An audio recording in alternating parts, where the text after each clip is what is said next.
Good evening once again, and welcome to Beating COVID-19, the mental pandemic.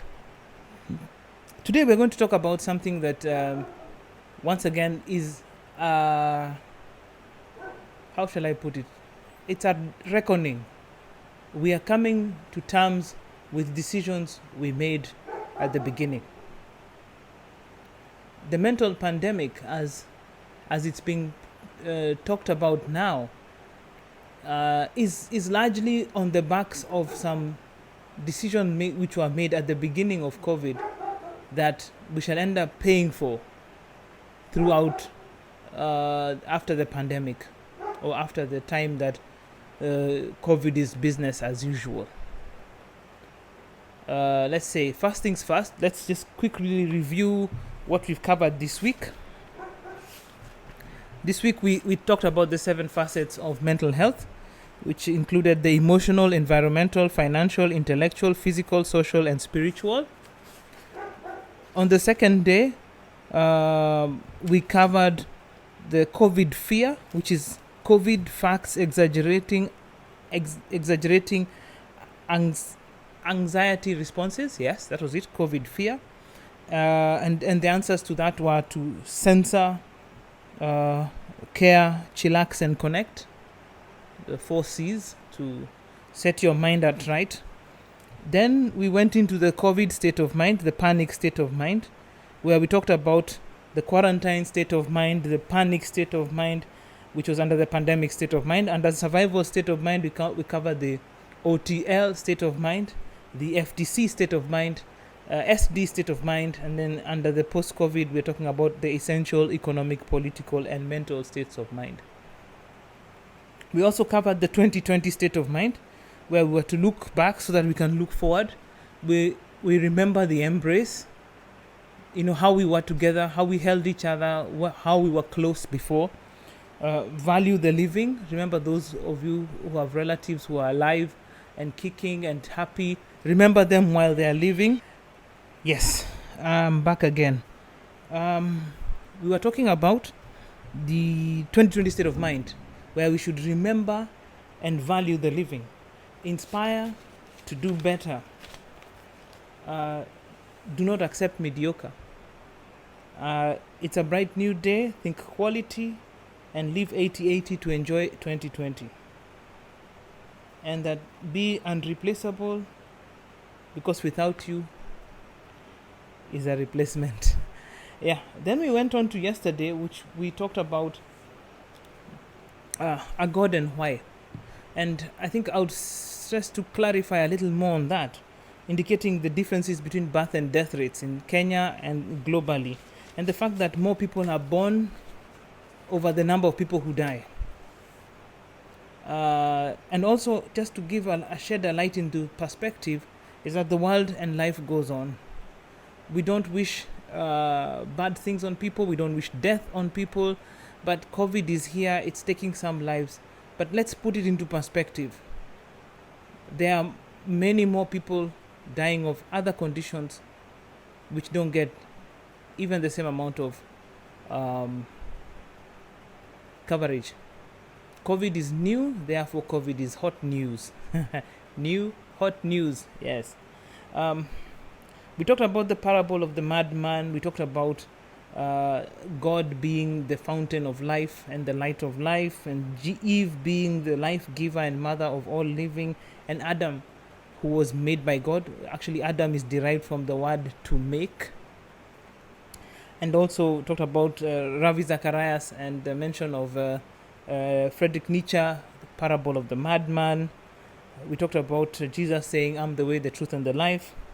And the most powerful weapon in the world is the truth, by Winston Churchill, where he said that it has to be protected by a bodyguard of lies, while he was talking about the intelligence industry. We also talked about a life with God and a life without God, where we use the reference of 1 Corinthians 6:12, where it says, "Everything is permissible for me, but not all things are beneficial. Everything is permissible for me, but I will not be enslaved by anything." And if you take out, that is because these verses were written in regard to God's body. Whereas if you remove, the God's body in the sense that your body is not your own, it's property of God. Now, if you want to be property of the world, which means you have a life without God, without that absolute, then you just have to remove certain words from this verse, and then you will know exactly what a life without God is. And we did that, and it came out as everything is permissible for me, and all things are beneficial. Everything is permissible for me, and I will be enslaved by anything. A life without God means you have no control. We also went to talk about the word confidence and the need to realize that there is confidence in God rather than confidence in science. And surprisingly, in today's session, we're going to cover a change of heart from the CDC and some new information that has come out. Yes, we talked about confidence, having full trust, and the root word of confidence is confidere in Latin, and it means to have full trust. We also talked about why we have confidence in God, because he says God protects the mothers and the orphans, the fatherless and the orphans. God protects the most vulnerable of us all, and that's usually a sign that God is there.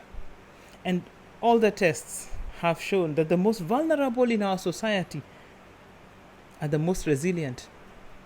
I shared 2 studies, one from Italy and one which was put in the pediatric magazine, where it talked about newborn children born from mothers with COVID-19. In those reports, they all survived. They even had tested positive for COVID-19, and the little newborn babies survived. After a shorter time in hospital than most of us would have taken if we were admitted. The mothers also survived. And I was sharing this because a friend of mine recently had a newborn baby and called that baby a gift from God in the midst of a pandemic.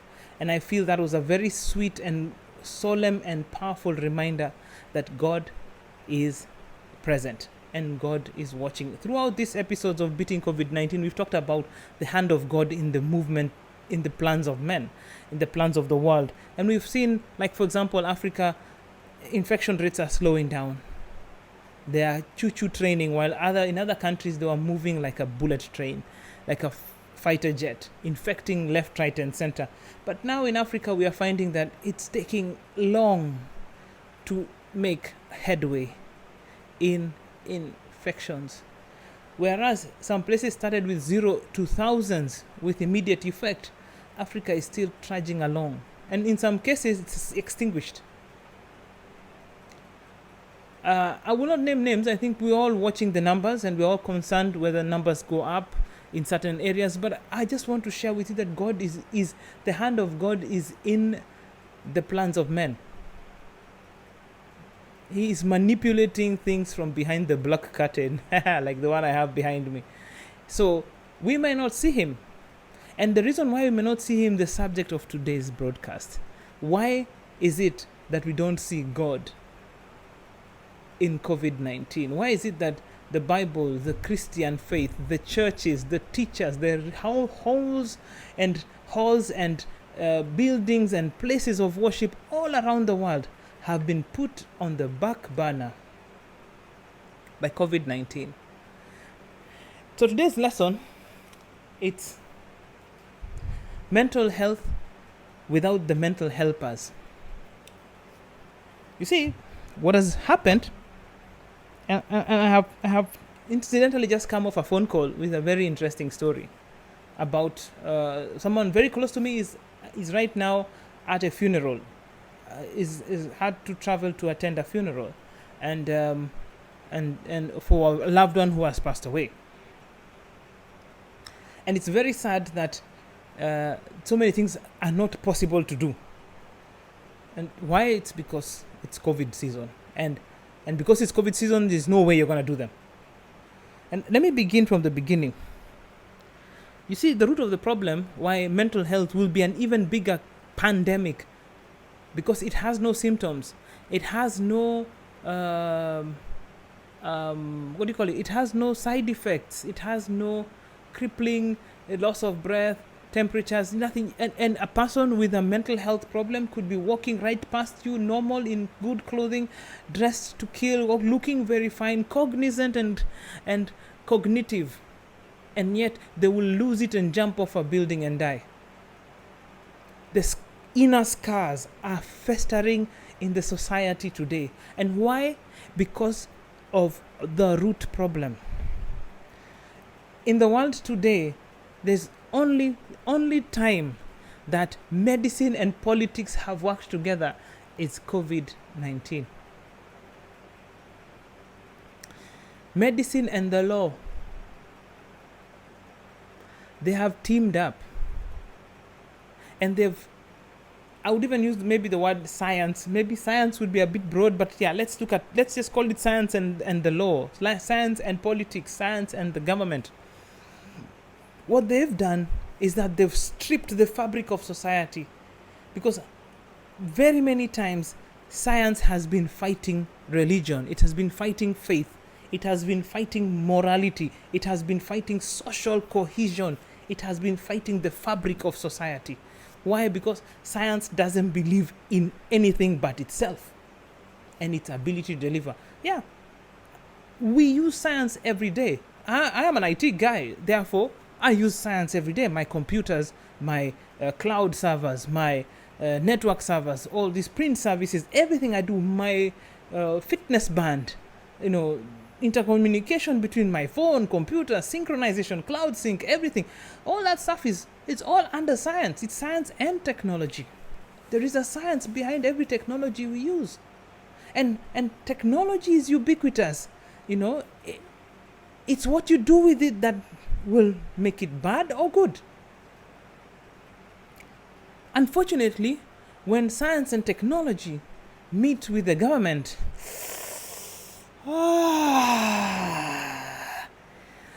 that is not a good partnership. Because now we enter the zone of mass surveillance. The government has the power to reach into your pocket, because science and technology are now in bed with the government. You've heard of censorship. You've heard of opinions being shut down. You've heard of all these kind of things. It's all there. I mean, you don't have to see my article or hear me speak to know that you are warned that you shouldn't say certain things because they are either fake news or unbiased or against the scientific tow line, what WHO says, what CDC says, what this organization says. You cannot speak independently. Even this media we are using is prone to censorship. It's prone to work with these organizations. While these organizations do great things, remember, we don't have confidence in them. We cannot put our full trust in them because they change. And I can give you 2 incidences that have happened today that will prove to you that you cannot have confidence in science.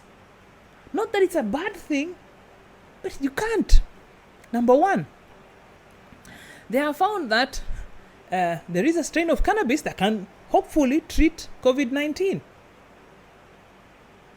Not so long ago, cannabis was banned. Now cannabis is legal. Now cannabis is a medicine. Science and technology. Number 2, and this is a really fun one. Oh my, should I check it online? Maybe I've forgotten that one. Let me see. The second thing, I have to remember it because it was one of those things that got it. Woohoo, ting ting ting. Remember, CDC have revised their guidelines. Now they are saying that contact spreading of COVID-19 is not so much the way it goes. You know how they said that you should disinfect surfaces, disinfect everything, because transmission is very high through surfaces. A couple of days ago, they made a revision on that. It doesn't mean that it won't happen, but it's not the likeliest way you'll get it. So, if you ask me, when science and technology got into bed with the government, what happened is the social fabric was violently split. The mental helpers of society are social groups, churches, religious organizations, community organizations, tribal organizations, social organizations. All of that were ripped apart and torn to shreds. Number two, all these social groupings are not listed as essential services, which means you cannot go to your pastor's office, one person, with a mask and sterilizer and everything, and have a consult with him. Unless you go during the hours of the day. And in some countries, you can't leave your home for that reason. Many fathers and pastors and teachers of the word have died of COVID-19 because they wanted to keep the social fabric together. They went against the scientific consensus. And yes, the scientists say you have paid for it with your life. But the society has lost a pillar of support. Number two, our society now is controlled by distance. I come from Africa. In Africa, life is a contact sport. We have to touch. We've invented the handshakes, the up taps, the side taps, the elbows, the knockers, we have invented the moves, the dances, the fun, the games. We've invented the vuvuzela, the noise, we've invented the noisy football stadiums. We've invented life as a community. If you had an opportunity to see split screens when Eliud Kipchoge broke the mile, the scheduled mile that he was running, the whole of black society in Africa came together to cheer that race. Africans are a contact sport. It's in our dynamic. We want to high five our neighbor and hug our friend and elbow our buddies and hang out together. But we cannot do that because, hey, social distancing has come into the market. It's leading to a social stratification. And when science and government come together, morality is thrown out of the window. We've had cases in our country where kids manage to manipulate their parents and got an ambulance to take them from party to party. Where people in quarantine escape and run away because science does not know morals. There's no empirical evidence that morals heal COVID-19. And one very famous speaker said, religious shrines and religious places have no antiviral properties.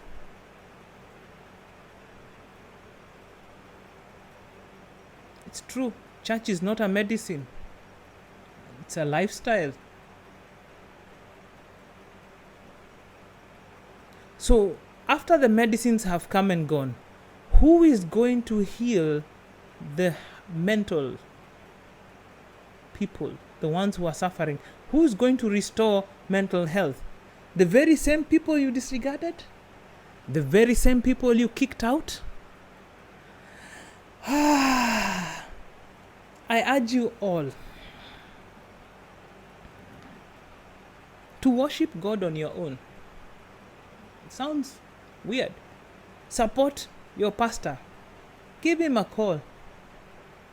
Talk to him. I'm not saying churches are all fair and fine. Talk to the men of God. Talk to the people of God. Talk to your religious leaders, the ones you cannot see or touch. And pray for them. Uplift them. Give them a little something to keep them going during this time. Work with them. Because I can tell you one thing. when this pandemic is gone and your inner scars of mental health come up to the surface, you will need those people that were disregarded. The stone that the builders refused has become the cornerstone. Remember that verse, because it's coming. Lastly, I would like to try out again the simulcast on Sunday, the live YouTube live, or if not, we'll do a Zoom session. So I will once again try and set up equipment and get myself organized to broadcast, and then hopefully we can try and if we don't work, then maybe by Saturday afternoon, Saturday evening, I'll post a Zoom link on Facebook so that we can all join up on a Zoom session to discuss COVID-19, the pandemic of mental health, or the mental health pandemic, and we can cover that subject. So tomorrow we have one last session, and I hope we can cover that as well in good stead. I want to thank you all for watching. Thank you for listening. Thank you for sharing. Thank you for thumbs up, liking. Thank you for opinions that you've brought up. Thank you for the support I have received, personal support, calls, chats, and everything that people have come up to me and shared. I do this for free. I don't charge anything. I only have very few subscribers on YouTube, so if you feel touched to add the tally of subscribers for me, I'd really appreciate. If not, just share this with people. I've done this now almost a month, and I look forward to keep doing this as long as I live. For that and for other things, everything else, it's good night, and see you in the next one.